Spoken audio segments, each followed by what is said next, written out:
Attention, cette émission est laissée à la discrétion de l'auditeur. Les propos et les opinions peuvent choquer. Oreilles sensibles s'abstenir. Richard Martineau. Un animateur pas comme les autres. Richard Martineau. Cube Radio. Bon mercredi, merci d'écouter Cube Radio. Inutile de vous dire que l'équipe de l'émission est sous le choc parce que Frédéric Bastien, l'historien, le professeur, l'ancien candidat à la chefferie du PQ, est décédé de façon soudaine hier et on l'avait ici à l'émission. Vous le savez, on le recevait régulièrement. C'est quelqu'un que j'appréciais beaucoup et on l'avait à l'émission la veille de son décès. On l'avait lundi. Et il avait l'air en super forme. D'ailleurs, il est sorti du studio, il a parlé à Benoît Dutrisac. Et moi et Benoît, hier, on discutait entre nous, puis on avait la même réflexion. C'était un gars extrêmement en forme, Frédéric Bastien. C'était quelqu'un qui faisait pas du vélo, mais du cyclisme, de compétition. C'était quelqu'un qui était très, très, très sportif. Il n'y avait pas une once de graisse. Tu le regardais, il avait l'air top shape, comme on dit en anglais. Et il est décédé d'une crise cardiaque fulgurante alors qu'il faisait du vélo stationnaire chez lui. Comme quoi, hein, même si tu es en forme, même si tu fais du sport, il y avait peut-être une condition qui n'avait pas été diagnostiquée.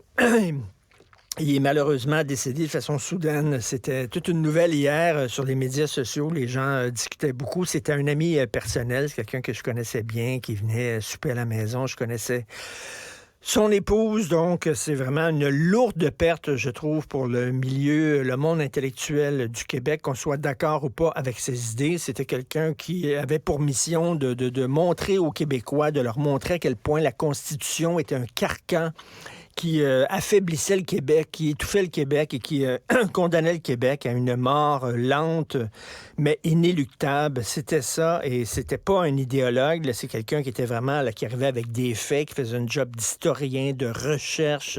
Je trouve que c'est une perte inestimable. Ça va être quelqu'un qui va être très difficile à remplacer. J'adorais discuter avec lui et j'adorais ces textes qu'il écrivait, donc toutes mes condoléances à sa famille et à ses proches. On va en parler bientôt un peu plus tard avec une de ses bonnes amies, Muriel Châtelier. Petite anecdote comme ça, je reçois des amis personnels à souper chez moi. Samedi dernier, Mathieu Boccoté de passage à Montréal.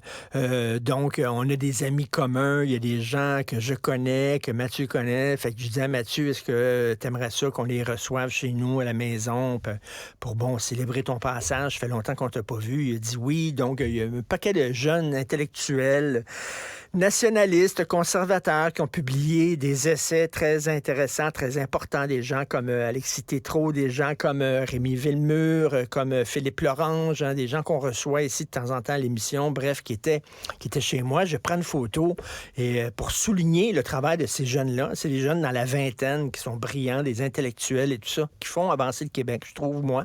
Et donc, je publie la photo comme ça, de même. Et là, il y a une éditrice très connue au Québec, très importante, elle édite des magazines et qui écrit coudonc, où sont les filles?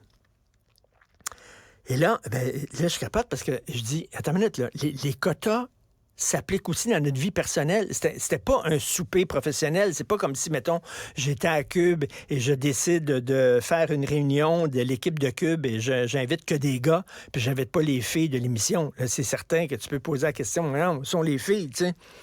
Ou la presse, par exemple, hein, qui donne des bonnets à 12 chroniqueurs masculins, le Boys Club, hein, et aucune chroniqueuse de la presse qui a le droit à ces bonnies-là. On a appris ça hier par le syndicat de la presse. Ça, c'est un Boys Club, et ça, tu peux te poser la question où sont les femmes, mais là, c'est une réunion chez moi, de façon privée. Et j'invite bien qui je veux inviter. Moi, chez moi, je veux dire, est-ce qu'il va falloir maintenant, quand je fais un souper dans ma résidence d'amis, que j'envoie ma liste d'invités potentiels au politburo pour que ça soit accepté et que ça soit approuvé en disant, oui, c'est correct, tu as respecté les quotas. C'est quoi la suite? On va avoir une machine pour savoir si, lorsqu'on rêve, il y a des non-binaires ou des gens racisés ou des gens bisexuels dans nos rêves. Je veux dire, vraiment, c'est n'importe quoi. Ces gens-là n'ont pas été invités par leur sexe. Ils ont été invités parce que c'était des amis à moi. Et j'aimerais seulement dire à mon éditrice, ben tiens, vendredi, ma blonde ne sera pas chez nous vendredi, elle est occupée. J'invite mes 3 plus vieux chums, 3 chums que je connais depuis 25 ans. Il y en a un même, je le connais depuis 30 ans. C'est des vieux chums, on se voit de temps en temps, on s'appelle les boys, OK? Puis là, on est dû pour un souper des boys, alors je veux rien dire à cette éditrice. Vendredi prochain, chez moi, il va y avoir 4 gars ensemble qui vont manger peut-être de la pizza puis qui vont boire du vin, OK? Est-ce que c'est correct? Est-ce que c'est approuvé par le Politburo woke? C'est-tu correct que 4 gars blancs se rencontrent puis discutent entre eux autres? J'espère. En tout cas, j'attends c'est une approbation. Je suis très, très inquiet. Martino. Le cauchemar de tous les woke.